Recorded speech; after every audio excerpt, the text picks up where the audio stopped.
Zéro sucre, zéro culpabilité, ça sonne comme une promesse magique, on est d'accord. Surtout quand on veut perdre du poids ou éviter le diabète.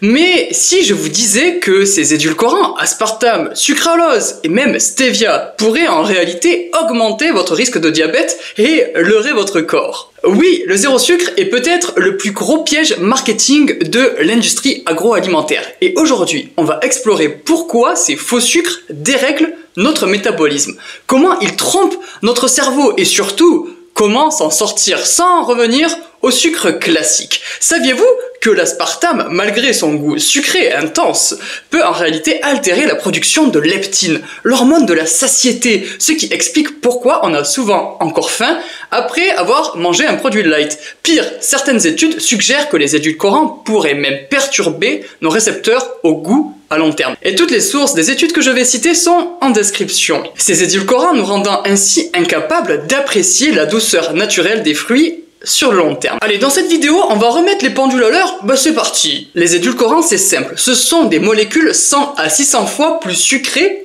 que le sucre, mais avec 0 calories. Ou presque. C'est donc logique qu'on surkiffe ce genre de truc. Et franchement, sur le papier, ça paraît magique, sauf que le corps, lui, il est pas dupe. Quand tu avales un soda light, tes papilles envoient un signal au cerveau en mode sucre en vue, sauf que rien n'arrive dans le sang. Wow. Résultat, ton cerveau, il est frustré et il réclame sa dose pour de vrai. C'est comme allumer une voiture sans essence. À force, le moteur, il se dérègle. Et une étude publiée dans Nature a même montré que les édulcorants artificiels pouvaient modifier l'expression de certains gènes liés au métabolisme du glucose. Ce qui pourrait expliquer leur lien avec le diabète. Le piège, il est où? Eh bien, des études montrent que les consommateurs d'édulcorants ont plus de risques de développer un diabète de type 2 que ceux qui boivent des sodas normaux. Ouais. Ça va jusque-là, t'as bien entendu.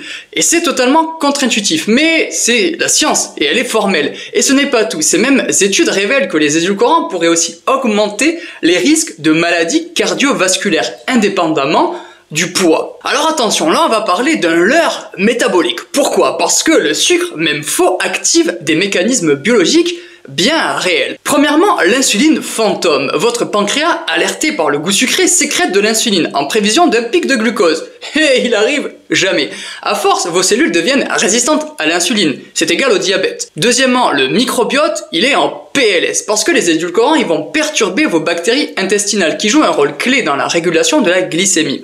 Certaines études sur des souris montrent même un glucose sanguin explosif après une consommation chronique d'aspartame. Mais ce n'est pas tout. Des chercheurs ont découvert que les édulcorants pouvaient aussi réduire la diversité bactérienne dans l'intestin, ce qui affaiblit notre système immunitaire et notre capacité à digérer correctement les nutriments. Pire encore, cette perturbation du microbiote pourrait même influencer notre humeur, car ces mêmes bactéries produisent des neurotransmetteurs comme la sérotonine, l'hormone du bien-être. Alors, autre effet pervers, les édulcorants entretiennent l'addiction au sucré. Ouais, t'as bien entendu, toi qui essayais de te passer du sucré, là c'est encore pire. En maintenant tes papilles dans un état de manque simulé, ils poussent à grignoter davantage. Une étude de l'INSERM a montré que les rats exposés à la saccharine, qui est un édulcorant, mangeaient 20% de calories en plus après coup. Et chez l'humain,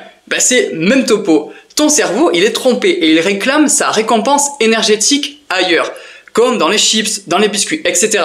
Et ce n'est pas qu'une question de volonté, puisque les IRM montrent que les édulcorants activent les mêmes zones cérébrales que le sucre, mais sans la satisfaction finale, ce qui crée une frustration inconsciente. Donc cherche pas, tu vas rien pouvoir y faire. Ironie ultime, le zéro sucré pourrait donc te faire grossir. C'est pas génial? Non, ça l'est pas. Surtout quand on sait que cette spirale peut mener à des troubles du comportement alimentaire, comme la compulsion sucrée, où l'on finit par craquer pour des aliments encore plus riches en sucre que si on en avait consommé dès le départ. Alors, pourquoi les autorités sanitaires disent que c'est sans risque, ou presque? Ou alors qu'on ait tendance en fait à associer les édulcorants à quelque chose de meilleur que le sucre. Parce que les études officielles, elles sont souvent financées par l'industrie elle-même. L'aspartame a été déclaré sécuritaire à des doses de 40 mg par kilogramme et par jour. Mais en 2023, l'OMS a classé l'aspartame comme potentiellement cancérogène. Donc on sait plus trop où donner de la tête. Et des chercheurs indépendants pointent les risques dès la moitié de la dose autorisée.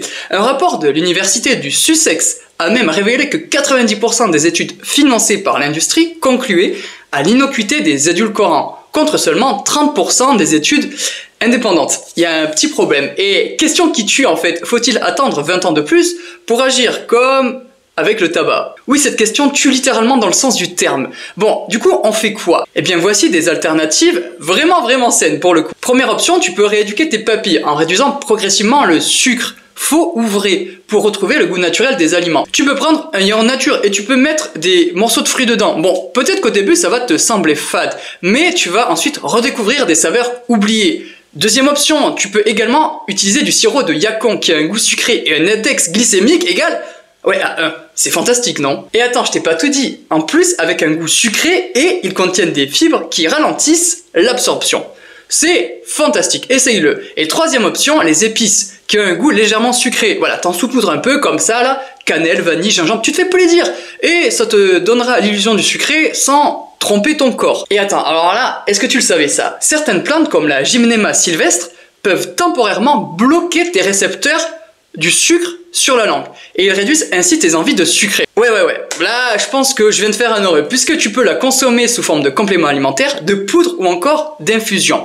Il y a également le potassium présent dans les bananes qui aide à réguler les fringales en stabilisant la glycémie. Donc voilà, tu as plusieurs options qui s'offrent à toi. Et il sera également très important de suffisamment dormir, puisque le manque de sommeil exacerbe les cravings en perturbant les hormones de la faim, la gréline et la leptine. Et une autre astuce méconnue, c'est de boire de l'eau citronnée ou infusée avec des herbes, style menthe ou romarin, qui peut calmer les envies de sucre en stimulant les récepteurs du goût sans emporter de calories. Et pour les plus motivés, bien sûr, on fait du sport, même de façon légère, marche, yoga, bon. Si vraiment tu veux bourriner, vas-y. Mais ça va te permettre de réduire le stress, souvent responsable des compulsions alimentaires. Ouais, et tu vas me dire, mais le plaisir du goût sucré dans tout ça, et le sucre, parce que au final, ça peut virer à l'obsessionnel. Attends. Un dessert occasionnel avec du vrai sucre, par exemple du sucre blanc ou du miel, voilà, peu importe. Ça vaudra mieux qu'une consommation quotidienne d'aspartame. Ça déjà on est d'accord. Et moi, je me fierai toujours à ma règle d'or préférée du 85-15, avec 85% des calories apportées sous forme 0 l'heure et équilibrées, et 15% des calories plaisir assumé, en pleine conscience. Donc voilà, tu te fais plaisir sur les 15%, d'accord? Je te dirai jamais de complètement couper le sucre. Parce que frustration, tu craques, tu défonces voilà, ton paquet de gâteaux, tout ça. Et si tu veux même voilà, mon petit aliment coup de cœur comme ça qui va t'apporter du sucre, mais qui reste quand même, ça va, assez bon pour la santé, tu peux consommer du chocolat noir 80% de cacao, qui va en plus apporter des polyphénols qui vont être bons pour ton cœur et qui vont satisfaire tes envies de sucre sans excès. Et est-ce que tu savais que mastiquer lentement aussi un aliment sucré active davantage les récepteurs de la satiété, ce qui réduit les risques de surconsommation? Ou encore que le fait de cuisiner soi-même ses desserts permet bien évidemment de contrôler la qualité des ingrédients.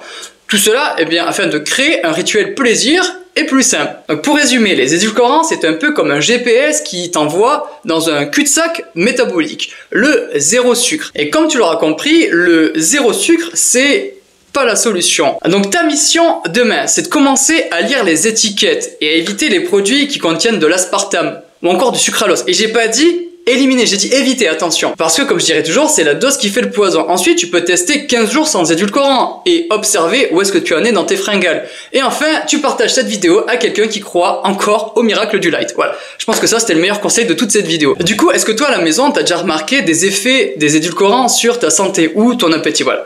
Tu me dis tout ça en commentaire. Et bien sûr, tu t'abonnes et tu me lâches un like. Et puis, moi, je te dis à la prochaine et je te fais plein de bisous. Ciao!